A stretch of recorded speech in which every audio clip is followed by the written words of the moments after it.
Deus não só lhes dá nesta terra o melhor que Ele tem preparado para essa pessoa, como também a salvação da alma. E não tenha dúvidas nenhumas que Deus agora mesmo está a falar com o senhor, a senhora que está dividida, que está a pensar se faz ou não faz, se entrega ou não entrega.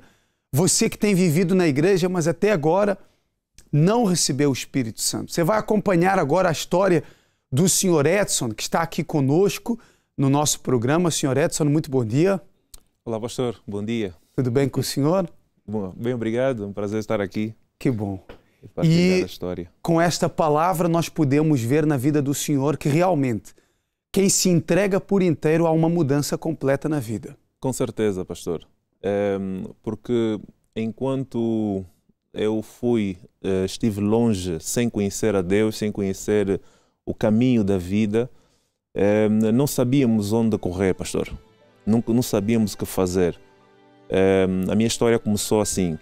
Desde muito cedo, eu fui levado para várias religiões e vários sítios curandeiros, porque em minha casa, na minha família, havia um histórico de maldição, onde não havia paz em casa, onde nós não conseguíamos ter uma família unida e fomos vítimas de muitas obras de feitiçaria e também invejas mesmo. Então, no desespero, fomos procurar até em outros países, porque alguém vinha e dizia: olha, vocês têm alguém a vos fazer algum mal, alguém a fazer um mal para você, para tua mãe, para os filhos e para a família. Então, eu conheço alguém que faz um tratamento, que faz uns banhos, e esses banhos vão vos livrar desse peso todo. No desespero, nós pegávamos, minha mãe e meus irmãos, viajávamos mesmo de um país e íamos para outro país. Encontrávamos lá pessoas que supostamente eram as tais que podiam nos ajudar.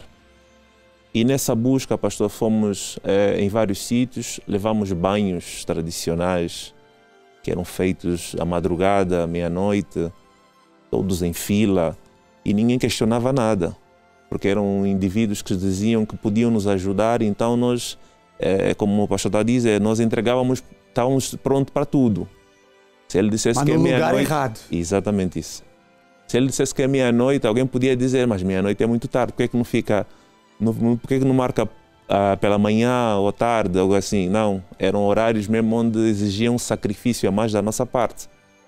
E nós íamos sem questionar nada. Se ele dissesse: olha, agora tem que ficar todo mundo sem roupa, e pegavam, enfim, vários elementos, faziam a mistura, nós ali todos em fila, um a um, e depois ainda vinha um que começava a adivinhar, a dizer: olha, você vai ser assim no futuro, você não vai casar, você vai ter sorte, essa aqui não vai se dar bem, essa aqui não vai ser bem sucedido na vida. E nós ficamos durante muito tempo nessa busca pela paz, pela vida, pela união, ou seja, por aquele livramento daqueles males, porque não havia nem paz para dormir. O senhor chegou a ter perturbações espirituais? Exatamente isso, pastor.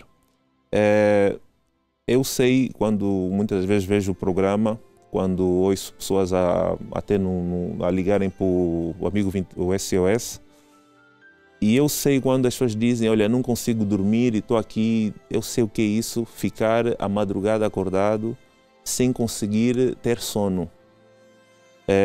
E quando a pessoa até começa a ter sono, vem aquele medo de fechar os olhos, porque há um terror noturno que quando eu fechasse os olhos, era sonhar com a morte, era sonhar a cair de um prédio, a sonhar que alguém que era algo tão real, pastor, que eu não conseguia ver o rosto da pessoa, mas eu percebia que havia alguém que era muito real, que vinha a mim atrás para tentar me tirar a vida.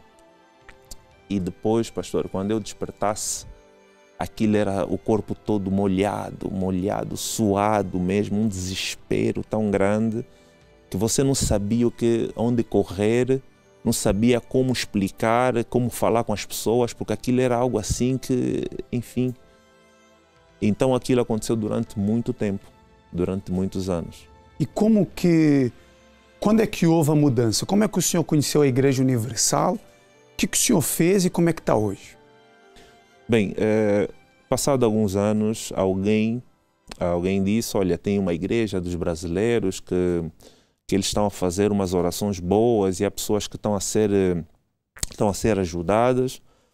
E nós, como já estávamos mesmo nessa procura, nesse desespero, abriu-se essa porta bem no início e nós fomos para lá. Fomos todos, com muitas doenças, inclusive. E naquele momento que nós chegamos, era uma concentração, recebemos uma oração naquele mesmo dia, sentimos logo uma paz, sentimos um alívio imediato, porque nós não estávamos habituados àquelas orações fortes e o pastor naquele dia, naquela reunião, foi feita aquela oração forte de libertação e depois daquela reunião já saímos dali aliviados. Sentimos logo uma sensação de paz e dali para frente foi logo começar a entrega. Quer dizer, tudo que o senhor dava nos rituais, o senhor aprendeu a dar para Deus. Exatamente isso. Dali para frente, quando o pastor chegava na reunião, dizia, olha, a partir daqui vocês têm que começar a fazer isso. Por exemplo, a questão de se batizar nas águas, a questão de ser dizimista, a questão de largar o que é errado, largar costumes, porque nós não tinha como, ou seja, da onde nós estamos a vir, havia muitos costumes e tradições que nós aprendemos como algo certo, uma coisa boa. Ou seja, os avós, a mãe, o pai dizia, olha, vocês têm que fazer assim, por exemplo, um costume que nós tínhamos antes da gente chegar na fé, era nós chegarmos na mesa, por exemplo, uma mesa como essa, a primeira coisa tínhamos que fazer o que era colocar no meio da mesa tudo que, por exemplo, o pastor tem aí o pastel de natas e era colocar primeiro um pastel de natas bem assim no alto e depois colocava assim tudo que a gente vai comer bem no alto da mesa. E o que que nos ensinaram? Que aquilo ali era para alimentar aquela entidade que nós reverenciávamos na altura. E nós, quando chegamos na igreja, essas coisas todas começamos a deixar e começamos a se entregar de acordo à orientação que era dada. E era uma tradição forte. Exatamente isso. Quer dizer, não foi deixar por deixar, foi algo... Foi difícil, até porque poderiam ser criticados, a família poderia criticar. Quer dizer, houve uma decisão, né, de se entregarem e ao sacrificarem essas tradições, que não foi nenhum pastor que mandou, foi o próprio Espírito Santo que foi revelando a vocês, mas certamente foi uma decisão que poderia gerar certos comentários. Exatamente, ou seja, nós tínhamos que enfrentar muitos tios, muitos familiares que ensinaram-nos e era normal fazer estas coisas, não é? Então começamos a deixar tudo e foi logo aquele período também que decidimos se batizar nas águas, decidimos começar a andar de acordo com a palavra de Deus. E pastor, daquele primeiro dia em diante, tudo mudou. Tudo começou a mudar. Não foi de um dia para outro, não, mas foi logo assim paulatinamente. Dia após dia, de fé em fé, a usar a fé, propósitos para quebrar a inveja, para quebrar todos os males e tudo mais. E Deus começou a transformar e nós nos vimos livres desses males e faltava sempre alguma coisa. Ou seja, alguma coisa que eu digo era, eu por mim particularmente, sentia a necessidade ou seja, não tinha muita segurança comigo mesmo. Aconteceu muita coisa boa, tudo bem, só que faltou o quê? Eu ter algo que me preenchesse, me fizesse ter aquela segurança comigo mesmo, autoconfiança, aquela paz que eu pudesse, onde eu for, estar seguro e não ter medo de qualquer que seja o mal, inveja ou qualquer mal que tentassem contra mim. Foi ali que nós começamos a ouvir da importância de receber o Espírito Santo. E pelo Espírito Santo comecei a fazer os propósitos, minhas campanhas, Fogueira Santa. E foi num dia que foi de manhã, até foi em casa, que eu recebi essa paz que dali para frente, pastor, eu já não deixei de ser a mesma pessoa. Tudo mudou. Exatamente isso. Hoje o senhor diz que o mais importante, qual foi a coisa mais importante que aconteceu na vida do senhor? Foi receber o Espírito Santo, pastor, porque enquanto eu não tive essa experiência com Deus, eu era levado pela multidão, ou seja, por embalo. Se viesse alguém, olha, agora é assim, então era só seguir. Olha, agora... Mas quando eu recebi o Espírito Santo, aquilo ali foi o próprio Deus a falar comigo, que Ele era comigo.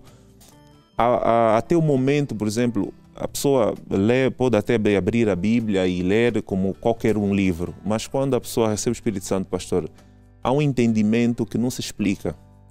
Não é nem pelo muito ler, não, mas é por um versículo que a pessoa abra a Bíblia e leia, você tem um entendimento daquelas palavras e em cada decisão que eu fui tomando, até o meu casamento, até olhar para a minha esposa, dizer, olha, essa vai ser a tua esposa, você vê Deus a dirigir cada decisão da tua vida. Como que está a vida do senhor hoje, no geral? Graças a Deus, pastor. No geral, Deus mudou e tem mudado.